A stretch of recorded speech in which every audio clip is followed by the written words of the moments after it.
So it's been 4 months already since I had a baby and पिछले 4 महीनों में मैंने मेरे बेबी को सिर्फ़ और सिर्फ ब्रेस्ट मिल्क पे ही फीड किया है। हाँ, उसकी डाइट बढ़ती है बट अकॉर्डिंग टू विच मेरे मिल्क सप्लाई को भी मैंने इंक्रीज़ किया है। I give her milk bye pumping because extras होते हैं and this is a regular amount. ये जब वो हुई थी and this is her now, like look at her, how healthy and how chubby she has become, all with breast milk only. And my secret is this laddu, which is completely homemade, natural, safe, and with all natural ingredients.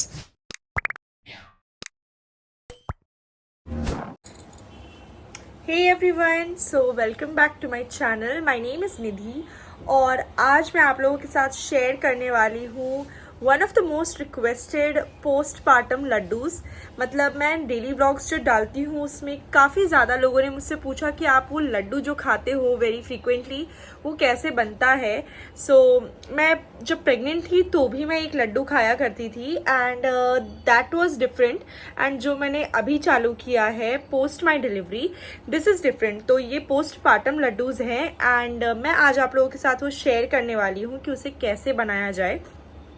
तो इस video को and तक ज़रूर देखना and if you are new to my channel make sure कि आप इस channel को सब्सक्राइब कर दो। मैं हर दिन ये 2 से 3 लड्डू खाती हूँ।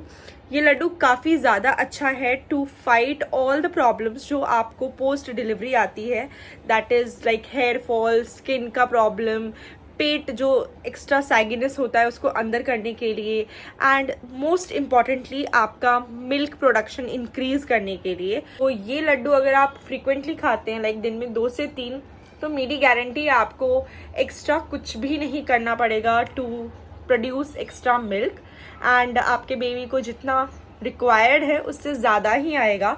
सो it is my personal experience and that is why I am saying.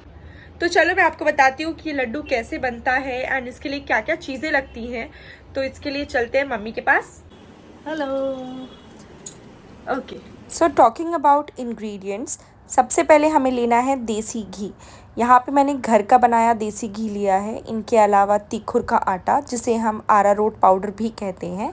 फिर हम लोगों ने यहाँ पे लिया है नारियल का बुरादा like coconut powder. Also we have taken seeds like जितने भी सीड्स थे, पम्पकिन, मेलिन, सनफ्लावर सीड्स काफ़ी अच्छा होता है for hair and also for weight loss. Seeds के साथ हमने यहाँ पे मेथी भी लिया है बिकॉज़ मेथी खाने से आपको काफ़ी ज़्यादा मिल्क प्रोडक्शन में हेल्प होती है। साथ ही साथ अलसी, बिकॉज अलसी भी काफ़ी अच्छा होता है फॉर लैक्टेशन एज अलसी provides essential omega-3 fatty acids. It also promotes hormone regulation, enhances milk supply and also gives you a great health. So overall आपका breast milk production increase हो जाएगा। Along with all this I have taken बहुत सारे different type के dry fruits और मूंगफली। Dry fruits बहुत ही ज़्यादा important होते हैं for milk production because they have galtagogues in it, which is one ingredient जिससे सबसे ज़्यादा मिल्क प्रोडक्शन होता है।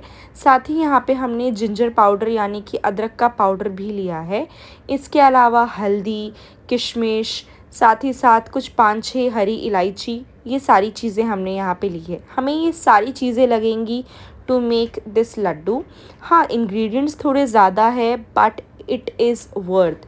In fact, you can also take makhana and most importantly गोंद, because गोंद बहुत ही ज़्यादा हेल्प करता है मिल्क सप्लाई को बूस्ट करने के लिए। साथ ही साथ it even helps you to have a great immune system. ये सारी चीज़ें आपको जितनी भी पोस्ट प्रेगनेंसी प्रॉब्लम्स है उससे छुटकारा दिलाएंगी and you will feel strong every day.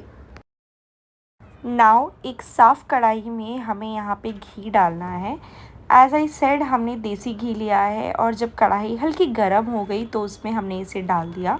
घी काफ़ी अच्छा सोर्स है to nourish your body, to hydrate your body and to produce breast milk. Plus ये आपको जो पोस्ट प्रेगनेंसी जो प्रॉब्लम्स होती है उसमें भी काफ़ी ज़्यादा हेल्पफुल होता है and it is great for digestion and cleansing also. Then धीमी आंच पे ही हमें सारे नट्स को भी वन बाय वन हल्का हल्का फ्राई कर लेना है घी में। नट्स में काफ़ी ज़्यादा अमाउंट में प्रोटीन होता है जिससे कि काफ़ी ज़्यादा मदद होती है to improve breast milk and to give you intense energy which you actually need post your baby. So nuts like almond, cashew and walnuts ये सबसे ज़्यादा इम्पॉर्टेंट होते हैं। घी में ही हमें गोंद को भी अच्छे से भूंज लेना है। गोंद तो आप सबको पता ही होगा, गोंद के लड्डू सबने सुना ही है। गोंद खाने से बहुत ही ज़्यादा अच्छे अमाउंट में मिल्क सप्लाई बूस्ट होता है and that is why Indian moms also recommend this. इनके अलावा हमें मखाना भी खाना चाहिए बिकॉज मखाने में कैल्शियम होता है and low saturated fat which is a great snack and ऐसा माना जाता है कि इससे भी काफ़ी ज़्यादा ब्रेस्ट मिल्क बूस्ट होता है। एक और इंग्रेडिएंट जो कि बहुत ज़्यादा आप लोगों ने सुना होगा दैट इज़ मेथी। मेथी के लड्डू, मेथी खाओ, मेथी से मिल्क सप्लाई बूस्ट होगा।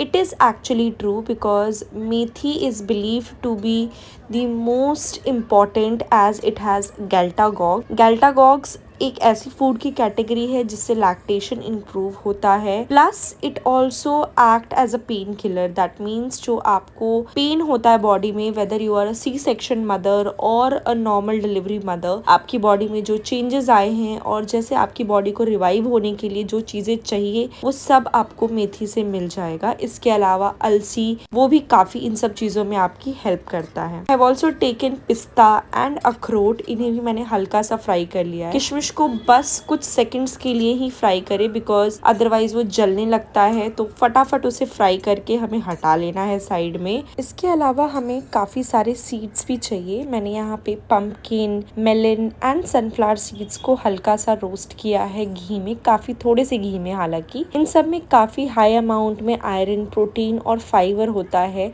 प्लस इसेंशियल न्यूट्रिएंट्स जो हमारी बॉडी को एक्चुअली चाहिए होता है टू रिकवर। साथ ही हमने यहाँ पे तीखुर का आटा भी लिया है, मुझे इसका दूसरा नाम नहीं पता, बट तीखुर खाने से दूध की सप्लाई तो बढ़ती है, साथ ही साथ पेट फूलना, गैस जैसी दिक्कतों से भी छुटकारा मिलता है। इन लड्डुओं को बनाने के लिए हमने 1 कटोरी हल्दी भी लिया है। हल्दी आप अपनी क्वांटिटी के अकॉर्डिंग ही ले। इसे हल्का सा आपको फ्राई करना है, इंश्योर कि ये काला ना हो। हल्दी दूध पीने से भी आपको काफ़ी ज़्यादा मदद मिलेगी। हल्दी खाने से दूध बढ़ता है और आपको जोड़ों का दर्द, कमर दर्द, इन सब से भी छुटकारा मिलता है। लास्टली हमने इसमें गुड़ ऐड किया है, हल्का सा उसे मेल्ट करके हम इससे लड्डुओं को बांधेंगे। गुड़ खाने से आपको एक्स्ट्रा स्वीटनेस के लिए कुछ भी ऐड करने की ज़रूरत नहीं है। साथ ही साथ इसमें काफ़ी अच्छे अमाउंट में जिंक एंड सेलेनियम होता है, जिससे कि बॉडी में खून की कमी को दूर किया जा सकता है। Plus it can even help to build your immunity which is very essential post delivery. एक बार आप सारी चीजों को अच्छे से भूंज लो, उसके बाद आप एक एक करके उन्हें मिक्सर में पीस लो एंड इस तरह से एक फाइन पाउडर बना लो। As you may have noticed, इन लड्डुओं में काफ़ी सारे नट्स है and just like I said, nuts are very important, so you can even snack on them. After grinding it all, mummy ने इसमें coconut powder and ginger powder add किया। सारे को अच्छे से मिक्स कर दिए। नारियल का पाउडर था वो डाल दिया, डाल करके सभी को अच्छी तरीका से मिला दिए। चीनी नहीं डालते, गुड़ डालते हैं। गुड़ सेहत के लिए अच्छा होता है। नाउ दैट इसमें ये सारी चीज़ें अच्छे से ऐड हो गई है, आपको गुड़ डालना है धीरे धीरे। इंश्योर कि आपका हाथ ना जले बिकॉज गुड़ काफ़ी गर्म होता है, तो साइड से उसे अच्छे से मिक्स कर ले। इफ़ वांटेड ग्लव्स भी आप पहन सकते हो और अच्छे से इसे बांध दे। तो यहाँ पे मेरे लिए तो ये सब मम्मी ने किया था, तो आप भी कोशिश करना कि आप किसी बड़े से करवा लो अगर आपको नहीं आता है तो, बिकॉज अदरवाइज़ हाथ जल सकता है। इंस्टेड ऑफ गुड़ आप डेट्स को भी पीस के डाल सकते हो। मैंने डेट्स तो ऐड किए ही थे बट मुझे गुड़ भी डालना था। इस बच्चे के लिए यहाँ पे बन रहा है लड्डू। इसे खाऊंगी मैं, लेकिन इससे जो दूध बनेगा वो पिएगी ये लड्डू। एक बार मिक्सचर अच्छे से बनने लगे, आपको इस तरह से छोटे छोटे लड्डू इसके बना लेने हैं। ये लड्डू बहुत ही ज़्यादा टेस्टी है एंड बहुत ही ज़्यादा हेल्दी एंड न्यूट्रिशियस भी है। हम इन लड्डुओं को स्टोर भी कर सकते हैं up to 20 days in containers and if you want to refrigerate, आप इसको 1 महीने तक रख सकते हो। मुझे तो अभी 4 महीने से ज़्यादा हो गया है एंड मैं डेली दिन में ये 2 लड्डू तो खाती ही खाती हूँ। इससे मैंने काफ़ी चेंजेस नोटिस किए हैं अपने बॉडी में and in my milk supply. इसके साथ आपको आपकी डाइट भी उस तरह की रखनी चाहिए कि आपको दूध की कमी ना हो।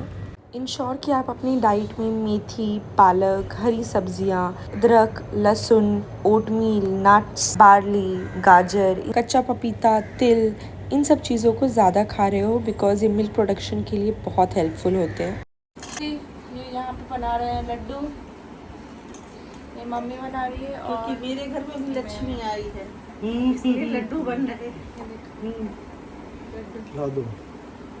यहाँ पे you can take help from anyone. मुझे तो मेरे हस्बैंड ने भी काफ़ी हेल्प की to make these laddoos which was a really sweet gesture although he couldn't make it properly but he tried and that effort counts. इन लड्डुओं को हमारी तरफ सुठौरा कहते हैं, आपकी तरफ क्या कहते हैं ज़रूर बताइएगा और एक बार इसे पक्का ट्राई कीजिएगा if you are a breastfeeding mom और a new mom. This is going to help really well and that's it. मेरे लिए बना है। Cheers.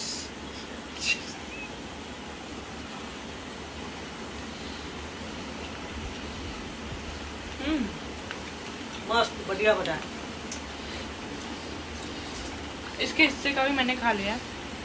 In fact, even if you are not breastfeeding, you can still have it. It is great for your hair, skin and for your body. थोड़े से कड़वे होंगे लेकिन बहुत ही फायदे के हैं। ये लड्डू और ये मेरे लड्डू के लिए लड्डू और ये लड्डू के डैडी। लड्डू जैसे। हाँ, इनका पेट है लड्डू जैसा। And that's it for this one. I hope आपको वीडियो पसंद आई हो और रेसिपी भी ज़रूर ट्राई करें and let me know your experience afterwards. And yes, do like this video, share it with your friends and family who needs it, and don't forget to subscribe. Bye bye.